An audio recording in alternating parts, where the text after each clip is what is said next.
Sergião, o Super Xandão faz live todo dia, quase o dia inteiro. Eu tô assistindo e é cada coisa que dá nó na cabeça. Vai rolar debate? Uma das coisas que ele falou é que nunca tivemos em Marte. As fotos de Marte são, na verdade, Devon Island, no Canadá. Fora as provas da Terra plana. Cara, ó, eu não sou... Super Xandão? Ele é um streamer, ele faz uns vídeos de... Ele faz vídeo de jogo, eu acho que é de jogos, de LOL. Eu pensei que era o ministro supremo. Não. Esse é só o Xandão. Esse aqui é Super Xandão. Esse é o Super Xandão. Tá bom. E bom, eu não sou o Sérgio, mas eu suponho que um debate nesse sentido, ele é pouco frutífero. Né? Ele não tem muito pra onde ir. E uma coisa interessante é que o Sergião, ele chegou até nós aqui do Flow por causa do Super Xandão, cara. Super Xandão. Vou te explicar. Com a carta de recomendação. Não, olha isso. O Super Xandão participou de um programa e ele já falava nas lives dele lá o lance do... É que ele fala que ele é o último herói da Terra, ele é musculoso e tal. Uau. Ele fala umas paradas lá e ele é divertido. E nessa época ele tava fazendo muito sucesso e tal, e ele participou do Flow. E a gente tava trocando ideia sobre o mercado do stream, não sei o que e tal. E eu achava que o lance da Terra plana que ele falava na live era sacanagem. Tanto que eu até dei uma sacaneada. É só pra, entendeu? Personagem e tal. Aí eu até, mas isso aí que tu tá falando é a mesma coisa falar da Terra plana que tu fala na live, cara. Tu sabe que não é verdade. Aí, o quê? Aí o programa virou. Virou sobre Terra plana. Ficamos falando sobre Terra plana tempão. E aí, cara, o Sergião viu esse programa e ele tweetou assim, foi lá um cara lá falar de terra plana lá, não sei o que, tem que chamar um cientista.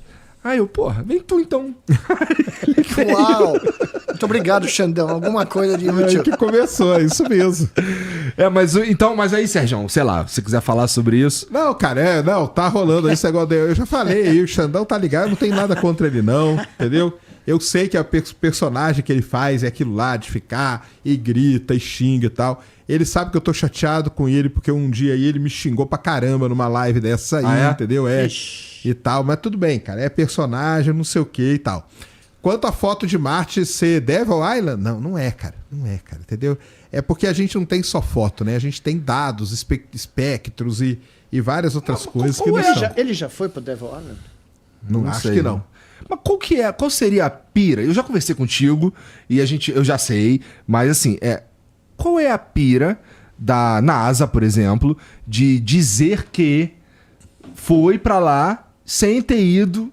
Qual que é o efeito que isso produz e precisa de todo o mundo? Não, é divertido, né? Inclusive governos conflitantes e tal. Precisam. Esses caras concordam que meio que a gente foi pra Marte e pra Lua e tudo mais. Por que nesse ponto eles decidiriam mentir pra todo mundo? Não faz sentido, no fim das contas. A primeira coisa, no caso deles, cara, isso eu falo várias vezes, é que muitos acham que a NASA tem muita grana. Então eles falam, a NASA tem grana, tal e tal. Quando a NASA briga por grana o tempo inteiro, né? E a NASA, cara, ela tem muito pouca grana. Destruída. Não, muito pouca grana. Desde que eu cheguei nos Estados Unidos, eu dei uma palestra na NASA. Lá em Maryland, no Goddard Center. No Goddard? Tá? Legal. E eu vi... Lá onde trabalha do William. Exatamente. Legal. E eu vi o James Webb sendo feito. Eles me levaram para visitar de fora, porque você não podia entrar na sala super limpa, né? E eu vi de fora os caras construindo o barato, né? Que é uma coisa de louco. Você vê o barato, não em órbita, mas aqui, antes de ser lançado, né? Qual o tamanho do James Webb? Olha, puta, meu, é um... Aquele escudo dele tem o tamanho de uma quadra de tênis. Ele é um prédio. Tá bom. E o espelhão dele tem 6,5 metros de altura. A sensação que eu tive era de um prédio, desses prédios pequenininhos, É isso 4 mesmo. andares, É 3 isso aí. andares. Se você pegar da base até o topo, lá dá um prédio. Mas eles estavam com as coisas abertas, porque eles estavam fazendo aquele revestimento de ouro, né? Aquela folha de ouro que Sim. tem. Né? Era uma coisa... Só o ouro que estava lá na sala valia uma fortuna, né? Mas ali do lado tem as fotos dos caras posando na Lua, né? E eu dei uma palestra para um bando de cara da NASA, né? E foi a coisa mais sensacional, né? Uma das coisas mais espetaculares que eu fiz, porque os caras ficaram... Eles não pensam no cérebro, né? Não é uma troço trivial. Não é isso que... Não é para aí que eles estão olhando, né? Então, mas é o que eu ia falar um momento que eu me esqueci. O negócio de ir para Marte. Eu adoraria, né? A gente pousar em Marte, como eu adoro o espaço, acho as coisas... Todavia... Sair da querida Mãe Terra e do escudo eletromagnético protetor da Terra é é fria. É uma fria gigantesca, porque a quantidade de radiação que esses cristãos vão receber quando saírem daqui e ficarem lá, quanto tempo? 1 ano? Vai ser mais ou menos uns 10 meses Uns viajando, 10 né? meses para chegar, e se tiver um belo estilingue para voltar, um pouco menos, tá? Aí você vê os filmes de Marte. Aí. Né? Não tem Chico Hambúrguer. Não tem Palestra Itália.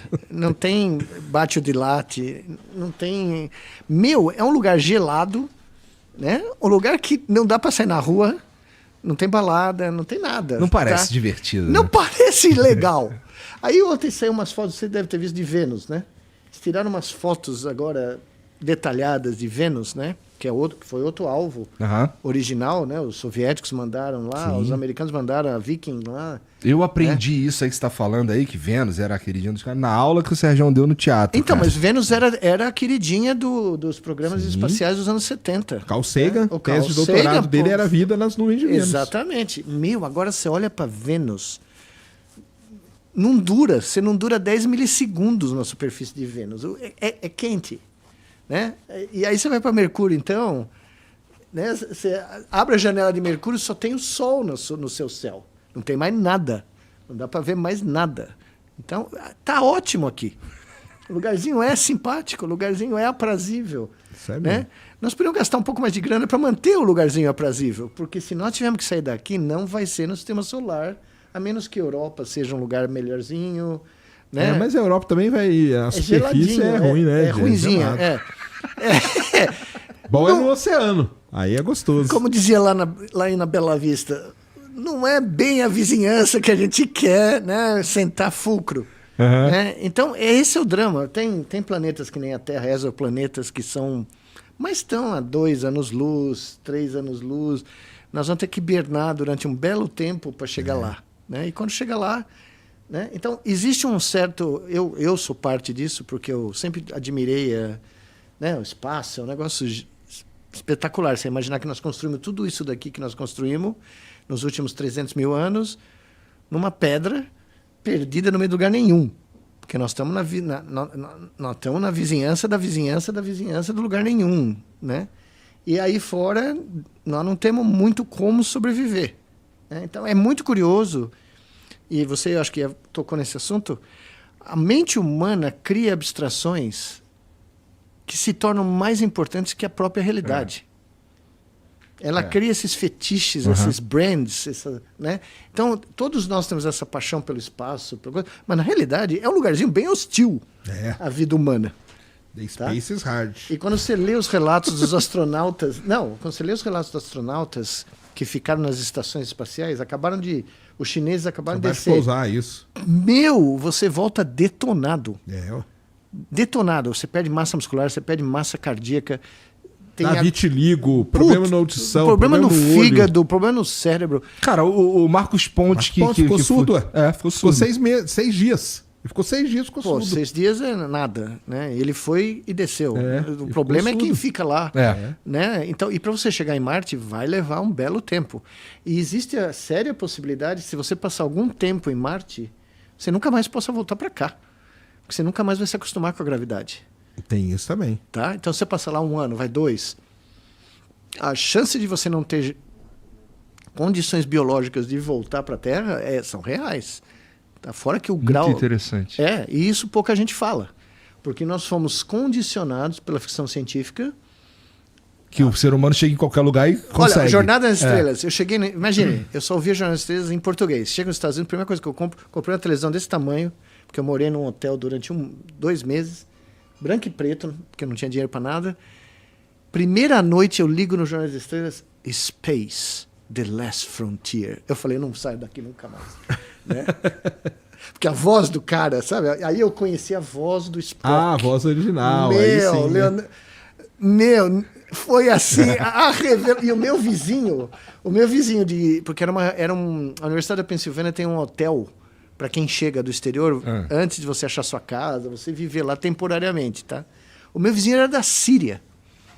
Em 89, o cara do meu lado, imagine, aí eu tava ouvindo o Jornal das Estrelas e o banheiro era coletivo, era um banheiro tipo vestiário de futebol, no quarto não tinha banheiro, era um quarto modesto e você tinha, né? Aí eu levanto para ir tomar banho, desliguei. Quando eu vejo o cara, ele estava assistindo a mesma coisa. Então era eu e o cara da Síria assistindo, né? Jornada das Estrelas em inglês. Jornada nas original. Estrelas em inglês, né? Para ouvir, aprender inglês, porque a minha tática de aprender inglês coloquial foi ouvir televisão. Aham. Toda noite eu assistia televisão que nem um louco, narração de jogo de beisebol, filme, né? Para pegar o ouvido de como os caras falam de verdade, né? E Interessante. e o cara da Síria... E, aliás, nós dois fomos os únicos caras... Porque vira e mexe tinha alarme de incêndio falso no prédio. Era um daqueles prédios, né? E ninguém mais dava prestar atenção. Na primeira noite que eu estava lá, uma das primeiras noites que eu estava lá, no meio do inverno, deu o alarme. Eu despenquei do 15º andar. E quando eu chego lá, só tinha eu e o Sírio. Os dois de pijama na rua, porque ninguém mais dava a menor bola, e era um alarme falso. Caramba. Então, Os caras estavam acostumados os caras já. eram acostumados que isso não nem prestava atenção, né? Até o dia que pegar fogo mesmo, aí fudeu. Né? O dia que pegar fogo, acabou. Aí é, né? É.